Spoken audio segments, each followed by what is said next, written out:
Hi, I'm Carrie, And I'm Emily. and we are the voices of Tarbis. In a nutshell, we travel to different historical places and events, and we blog about them. But we wanted to try a different medium, so we're branching out into podcasts. Each week, we'll have a chat about different periods of history, important events, and extraordinary people in one way or another. And we'll round it all off with a relevant, ridiculous death. So sit back, grab a drink, and enjoy Tarbis After Hours. For this week's episode, we've done something fairly relevant to something we've done recently. Yes. Every once in a while there comes a figure, a character, shall we say, that divides opinions, and some people hate to love, some people love to hate. I'm talking in Game of Thrones, Joffrey Baratheon. In Harry Potter, Professor Umbridge. In Horrible Histories, the Rat. Yes. And in history, Oliver Cromwell. Ooh, this sound makes me recoil. Now, disclaimer, he's not our favourite historical figure. He is not. You may notice that. But in the spirit of true historical learning, we will try and be objective tonight and report the facts as we know them. So, why have we done Oliver Cromwell? Well, as I said, it was quite relevant. The other night, well, last night in fact, we went to his house to do a ghost hunt in Ely. Yeah, we did. We have never done a ghost hunt before, but this is the first one that we'd seen that had any historical relevance. So we thought, why not go along to Oliver Cromwell's house in the middle of September and stay there till 1 a.m. doing a ghost hunt, because why wouldn't we? We get, free reign around the house throughout the night. So it was interesting to see it after dark. Yeah. And see that aspect of it. And the house it's very well presented. It's very well cared for. Yeah, definitely. And Ely, they do a fantastic job with it. It's also the home of the Visitors Information Centre in Ely. So if you do get a chance, then by all means definitely go to it. It's not just for a ghost hunt, but during the day it's fantastic, and the staff there are great. So we thought, in light of that, we would talk about Cromwell. Yep.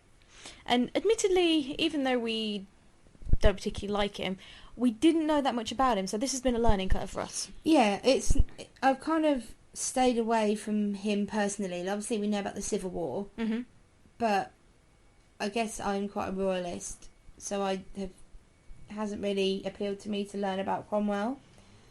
But some of the things we've found out have not shocked me per se, but sorry, motorbike's just gone by outside. Yeah, anyway. It's like you can kind of sympathise with him a little bit more. Yeah, you can see where he's coming from. And I will openly say I think the Civil War is woefully undertaught in schools. Yeah. Woefully undertaught. There's a lot about British history that is, but that's just a personal gripe of mine. So, obviously, we've researched it. If there's anything that you'd like to know more of, we will put some information and our sources in the show notes. But if there's also anything that we have gotten wrong, yes, by all means, please let us know, because that's how we learn. Yep, and we're not necessarily going to speak with regards to the Civil War. That'll be a different episode entirely on its own. This is purely just Cromwell. Yeah. So, let's begin. Yes. The first thing we need to know about him is when he was born. He was born in Huntingdon in Cambridge on the 25th of April 1599 to Robert and Elizabeth Cromwell. Yeah, he wasn't technically a descendant of Thomas Cromwell. He was the chief minister to Henry VIII. Yeah. However, his great-great-grandfather, Morgan Williams, married Catherine Cromwell, who was Thomas's sister. And they got married in 1497. But their sons took the Cromwell surname to honour Thomas. Yeah. And it was repeated going down the line. Interestingly enough, though, we have found out that following the restoration of the monarchy, when Charles II became king, the family often reverted back to the Williams surname instead of Cromwell to try and distance themselves from the Cromwell link. Which, to be fair, the changing scene at the time, that was quite a smart move. Now, Cromwell himself, his early life isn't very well documented. I mean, we know some of the basic stuff. Like, we know he went to Huntington Grammar School, which is now the Cromwell Museum. And then he went to Sidney Sussex College in Cambridge. But beyond that, we don't know much about him and his youth. No. His father, Robert, died in June 1617. And because of that, Oliver was the only surviving boy in his family. There was him and 7 sisters. Wow. And being the only man, he had to then support them and his widowed mother. So he left Cambridge without completing his degree, and he went back to support them on the inheritance he got from his father, which enabled him to become a minor landowner, collecting rent, managing farmland, things like that. Yeah. And he supported them, and he also supported his wife, Elizabeth Bourchier. I'm not entirely sure if I've said that right. Whilst studying law at Lincoln's Inn in London is when he met her. And she was the daughter of a London merchant, Sir James Bourchier, and they actually had connections to the largely Puritan gentry in Essex. So that's where the Puritan link first really comes in. His wife. Yeah. They had 9 children. 6 of those survived to adulthood. So he's looking after his mother, who apparently outlived his father by 37 years. Wow. Back in those days, that is a big, not only to be alive past like 50s, but actually outlive your husband by such a large amount. Yeah, and all of his sisters, who were at the time of his father's death, they were all unmarried. So not only would he have to care for them, he would also have to provide dowries for them, find suitable matches for them, Wow. be the man of the house, and then look after his own children. So 9, 6 survived to adulthood. So he had to support them all on the income that he received from what he bought from that inheritance. So obviously he had to be quite frugal, but they were still classed as gentry, so he obviously did well. Yeah. They started out in Huntingdon. He moved to St Ives in Cambridgeshire, not the one in, is it Cornwall? St Ives? Yeah, not to be confused with that one. And that was in 1630s. And in 1636, he then moved to Ely, which is where the house is today. He inherited that from his uncle. And that's not actually too far from where we live, in King's Inn. No, not really. Strangely enough. Yeah. And if you do get a chance to go to Ely, absolutely gorgeous city, fantastic cathedral, really, really definitely Very worth beautiful. visit. Very. What? The house itself, we learned last night, is it dates back to the 12th century. Mm-hmm. And there's bits like the kitchen dates back to the 12th century, and every century thereafter there's been a bit added onto the house, including like the most recent century, obviously with the gift shop. Yeah. And there's Cromwell themed beer, parliamentarian, like alcohol, and little Cromwell mugs, because everybody needs a mug. Why not? And personally for me, I thought the house was actually quite modest. Yeah, it was actually. I mean, thinking about it, there's only a not couple that of many rooms. rooms. No, and it was quite. I mean, it looked fairly imposing, and it's weird because you'd think it would be surrounded by parkland or set off on its own. It's not. It's right on the roadside, isn't it? Yeah. It's kind of blink and you'll miss it. The only thing that really makes it stand out is the fact there's a plaque on the wall. Yeah. And it's a very obvious sort of not Tudor-esque, but that sort of time period building with the white and the black. Yeah, like the black beams all running through it. Yeah, no, it's I mean, it is very, very modest, and it doesn't take long to get around, but there's some interesting displays and interactive displays there and everything that you can talk to. So it's very interesting and very good how they've done it. And the fact that it's a house that passed through the family and then it was sold off, but he inherited it from his uncle. And apparently in Ely is where he received what he termed his spiritual awakening in the 1630s. So that's when he became the devout Puritan that we know. The guy that didn't like Christmas, made mince pies illegal on Christmas Day. They still are. Banned sports, makeup, plays, basically anything that was fun. Yeah. Being the theatre geeks and Christmas lovers that we are, that's probably one of the reasons he's not our favourite person. I'm obsessed with Christmas, so yeah. You actually are. I mean, I've never seen anyone so excited to see stuff in the shops in September. My birthday's in December. It's the only time I ever get to celebrate. Okay, you're forgiven. So what happened? I mean, when he got his spiritual awakening, he was just an MP at the time, MP for Cambridge. He wasn't really involved in politics on a national scale. That didn't really come until the 1640s. Yeah. So at this point, he's just sort of starting out, and this is when because the Civil War, it's technically split into two. There was two civil wars. Yeah. And obviously, as I said, we'll cover that at a later date. But I mean, at this point, he's just he's a new starter, isn't he? Yeah, but with regard to the Civil War for Cromwell, the First English Civil War broke out in 1642. Cromwell himself was promoted quickly to Lieutenant General of the Eastern Association Army, which was the largest army at the time, and it made him second in command. So then he was promoted again to a second in command of the main Parliamentary Army. They were the New Model Army, and this was in 1945. So when it broke out in 42... You said 1945. My bad, 1645. Close enough. A couple of centuries difference. Yeah, my dyslexic brain turned the 6 upside down. In fairness, we were up until 1 o'clock at Cromwell's house last night. So, yeah. Right, so sorry. New Model Army, 1645. Yeah, so literally only in 3 years, he's gone from being second in command into... the Eastern Association Army to being second in command of the main Parliamentary Army. From what I've read, he was quite the military commander.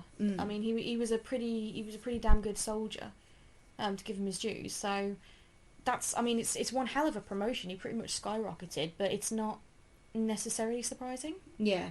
So what happened with the second one then? Well, when Civil War broke out for the second time in 1648. In December, there was a division in Parliament.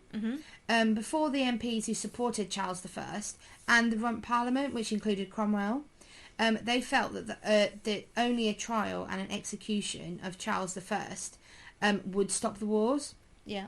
59 MPs, again including Cromwell, signed the King's death warrant, and Charles I was executed in 1649. If I remember rightly, I think Cromwell's is the third signature on there. So the third person to sign that death warrant. He was pretty keen. Yes.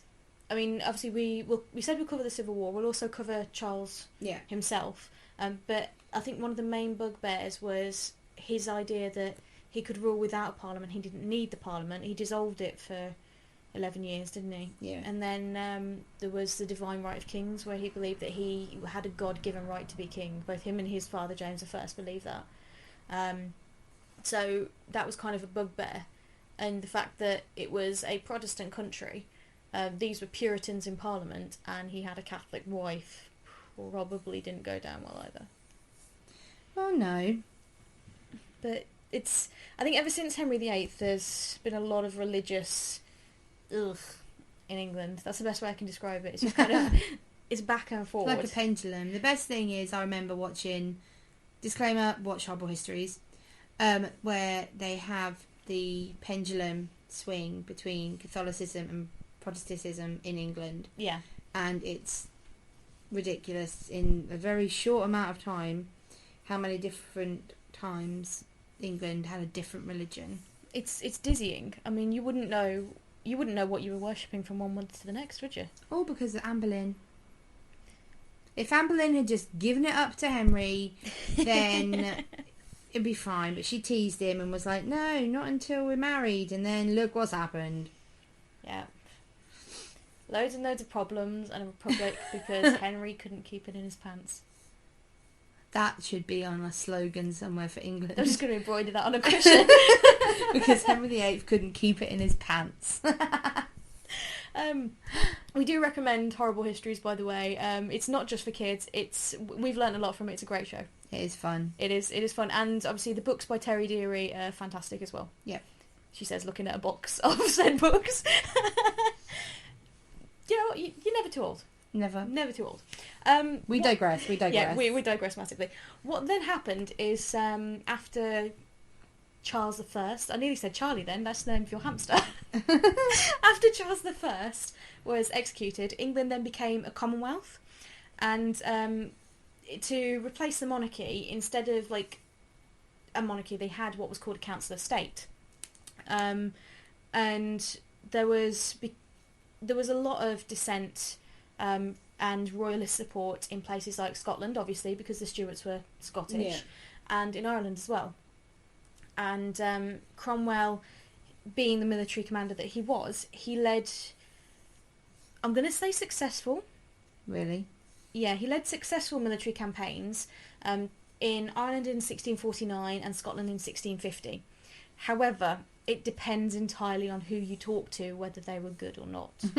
Because obviously they were successful, there was no doubt about that. However, whether they were good or not he's not a very well liked figure in Ireland. Okay. The reason for that is mostly what happened in Drogheda, which is just north of Dublin. When he was there, they garrisoned a regiment of there was about 3,000 roughly Royalist and Irish Confederate soldiers, commanded by a guy called Arthur Aston, who we will come back to at the end. And they laid siege to the place, and after about a week, Cromwell's forces they breached the walls of the town. They offered a chance of surrender to Aston. He refused, and Cromwell ordered no quarter be given. That's basically anything goes, more or less. The majority of the garrison and the Catholic priests were killed. There is also reports that civilians died in the attack. It's been disputed. Yeah. And there's been a lot of books published, a lot of research done into it, that it's been disputed just how much happened. I mean, obviously civilians would get caught in it. There's nothing you can do about it. But because of that, it's been dubbed a massacre, and there are people out there who consider him a war criminal because of that. He also... There was a lot of other resulting battles, particularly Wexford, Waterford, Duncannon. In Wexford, there was another one where they broke into the town whilst surrender negotiations were ongoing. So the town again was trying to... At this point, they hadn't been offered surrender, they were trying to surrender. They broke in and killed 2,000 soldiers and 1,500 townspeople and burnt much of the town. Now that we know there were people killed, there were civilians killed. So, whilst he was trying to... The end game there was to unite England, Ireland, Scotland all together under the Commonwealth. And they did. They made it the Commonwealth of England, Ireland, Scotland. However, probably not the best way of going about it. No. But, he's not a very popular figure in Ireland because of that. Yeah, you can kind of see why. Yeah. But because of this, because of his military actions, I mean, whatever you think of them personally, they were quite decisive and they were obviously effective. They named him Lord General of the Parliamentary Armed Forces in 1650. And then in 1653, in December, he became Lord Protector. He held that title for 5 years until he died. Yes, and this is where I think he was largely a bit of a hypocrite. Personally. He was offered the crown by Parliament. So all of this happened. He killed the king. They got rid of a monarchy, and he was offered the crown. Yeah. So he rejected it, which I think, if he hadn't have done, it would have been worse. But he rejected it. Instead, he referred to himself as the Watchman of the Commonwealth. Fair enough. He was addressed as Your Highness. Yeah. That's where it gets a little bit... That sticks in my throat slightly. Yeah, I mean, he apparently, at the start of it, when you had the Rump Parliament ongoing, he sort of supported the idea of having a monarchy as a sort of a figurehead, with Parliament, all the power being in Parliament, but having a monarch as a figurehead. Literally just more or less a puppet. But when they realised that wasn't going to work with Charles, that's when they killed him. But yeah, 100% it is incredibly hypocritical. Yeah, so whilst he was effectively king in all but name, the instrument of government constitution created by Parliament stated that in order to call or dissolve a Parliament, he must receive a majority vote from the Council of State. Okay. That is an idea that the English monarch is unable to govern without the consent of Parliament, and that is still upheld today. See, as a royalist, that kind of... I don't believe that ultimate power should rest with the monarchy. No. But I also believe that the monarch should not be a toothless tiger. No. I think that... Yeah. I don't think Lizzie is Queen Liz. No, Queen Elizabeth is a formidable woman. She is. I mean, in the most respectful way, Mum, you are a battle axe. I mean, she's an amazing woman. But yeah, I think that if they would see Parliament today, I think they would be disappointed at what it's become. Because it has... I mean, obviously they were trying to get rid of this whole power for the unworthy. Yeah. And yet that, in an extent, personally, my personal opinion, my opinions are my own here, I think that's what we've got now. I think it shifted from the monarchy to Parliament. I think that it's all just a bit messy in England at the moment. It is, but to be fair, we are currently trying to leave the EU, so it's going to be all up in the air until we can get ourselves, going back to the pirates from last week, on an even keel. Hey. Oh, yeah. The interesting thing about Cromwell, though, and another slightly hypocritical thing, didn't want the power with the monarchy, didn't want the power with the Cavaliers, the royalists, the gentry that didn't deserve that power, but didn't want like level suffrage. He wanted the votes to be with the gentry only, or people, landowners, people of particular social status only. So it's like, yes, equality. Everybody's got the right to vote, except you peasants. Yeah. Because he wasn't one. He never has been. No. I mean, he probably wasn't... He wasn't rich by any stretch of the imagination, but... No, but he wasn't was still a peasant. entitled. Yeah, he still had that level of privilege Yeah. there. And, yeah, referred to as Your Highness. No, he probably wasn't the happiest of people. I mean, anyone that doesn't eat mince pies at Christmas probably isn't. Not just mince pies, doesn't have Christmas. Doesn't... I mean, they would have gone to Mass and celebrated it, because it's still... That would be fun. Yeah, in the calendar. And fun is sinful. Yes, simple. I mean, anyone who's never experienced play or sports or makeup. No makeup. In the Stuart era. He must have thought his wife was beautiful without it. Yeah, but he had warts, so she probably didn't think the same. But yeah, he's... apparently, it's not confirmed, obviously, because... Firstly, it would require access to his body, which is a little bit tricky. But secondly, medical records weren't that great back then, because they believed that, you know, a cure for the plague and a headache was cutting a pigeon in half and tying it to the bottom of each foot. So medical records weren't great. But it's believed that he may have suffered from some sort of urinary or kidney complaints, like kidney stones, something like that. And towards the end of his life, he died quite young. I think he was only 59. He contracted malaria, which turned into a fever. He had a urinary infection as well, and possibly septicemia. Wow.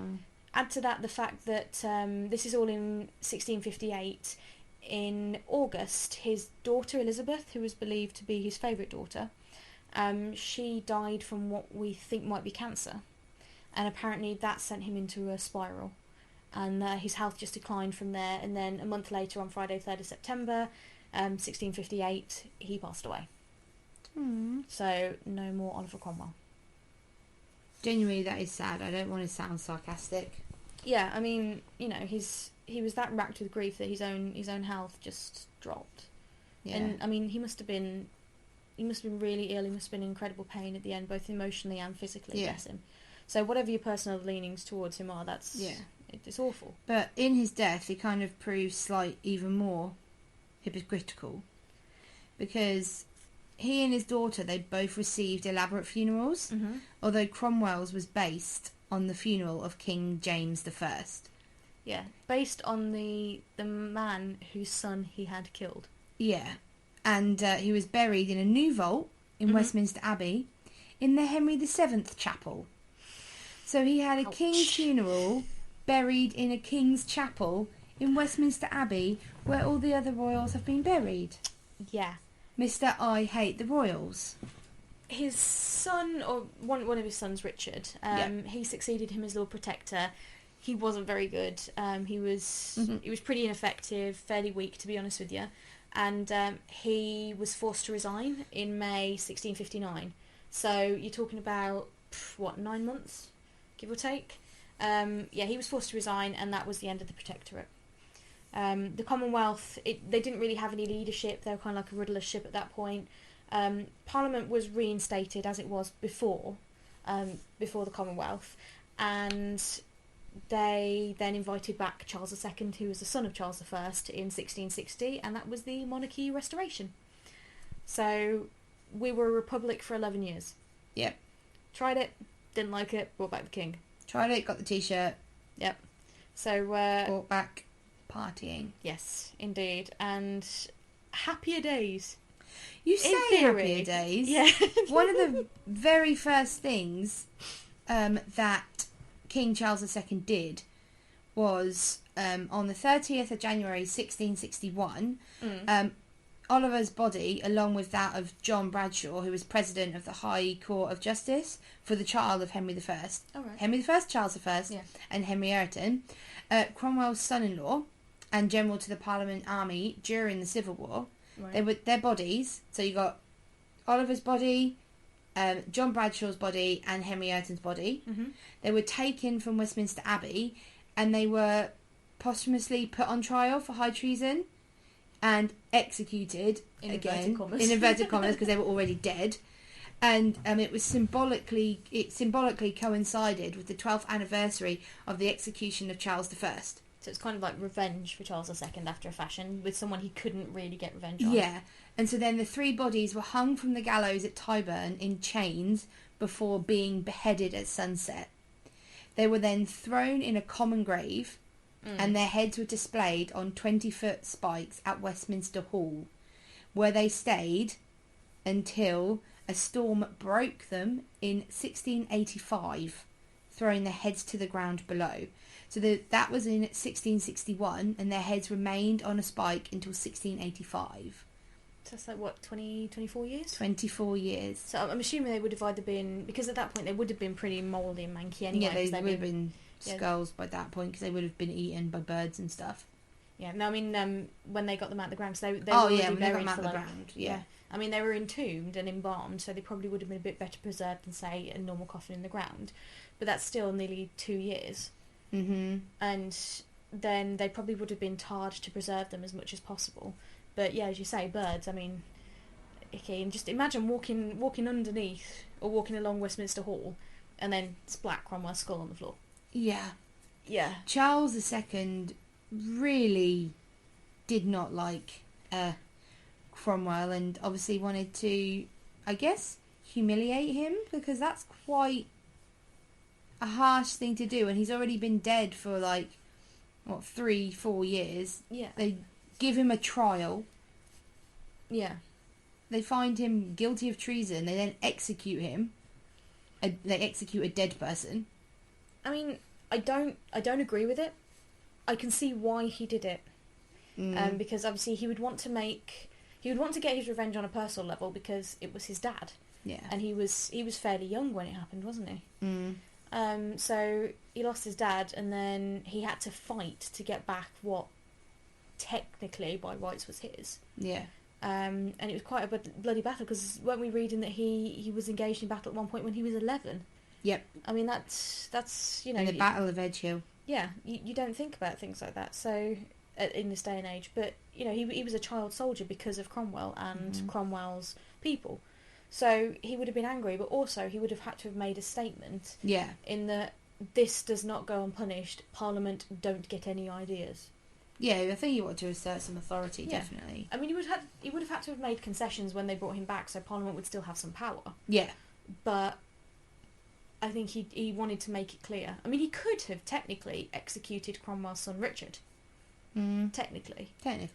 But I think it was more of a point executing those three. Well, Yeah. in inverted commas. Yeah, because they was already dead. But that wasn't the end of it for him. See, Cromwell, whatever you think of him, he had respect for the dead. Because when Charles I was beheaded, he had his head sewn back on to allow the family to pay their respects. However, after it fell from the spike, Cromwell's head was actually found by a soldier who hid it in his chimney. For a while. Yeah. He then, afterwards, this soldier who had the head of the Lord Protector that's been up there for like 25, 26 years dead, then he bequeathed it to his daughter in his will. So his daughter now has it. I mean, talk about family heirlooms. And then in 1710, the head appeared in a freak show, and it was described as the monster's head. Wow. No matter what he did, no matter how many civilians, I don't think he deserved that. I mean, that's harsh. But it didn't end there. It changed hands several times. Each time it actually increased in value, so people were paying more and more to buy the head of the Lord Protector. Well, yeah, it happens. It would be nowadays, wouldn't it? Yeah, that's true. I mean, there's always that sort of morbid curiosity. They like the isn't there? macabre. Yeah, and the macabre sells. I Yeah. mean, it really does. Eventually, it was bought by a Dr. Wilkinson. We don't know much about him, but what we do know is that his family later donated it to the Sydney Sussex College, which, if you remember, that was the college that Cromwell went to. This was in 1960. So this was in living memory. His head was given back to the Sydney Sussex College. They've buried it in a secret place in the college grounds. There is a plaque that says near here his head is resting, but no one knows the exact burial place because obviously, you know, even though it's a well-respected college in Cambridge, there are still those that would want to dig it up and make a show of it. However, his daughter Elizabeth, she interceded or tried to intercede with her father when he was alive for mercy on behalf of royalist supporters, and because of that, she's the only or one of the only Cromwellians that still is in Westminster Abbey. The others were exhumed and removed under Charles. Because of what she did, she's still there. Although, ironically, a lot of the illegitimate descendants of Charles II are now buried with her. Oh. So, yeah. It's a bit awkward. But, yeah, and that's basically Cromwell in a nutshell. That's what we've learnt about him. I've learnt a lot about him, to be fair. Yeah. Like, I didn't like him. I'm still not the biggest fan. Because I don't think that he had the right to try a king for treason when treason is against the king. I think he was doing it for treason against the country, but the king is the representative of the country, Yeah. so yeah. I don't like that, but I don't think he had a very happy child, like having to leave school to be the man of the house and Yeah. all of that responsibility.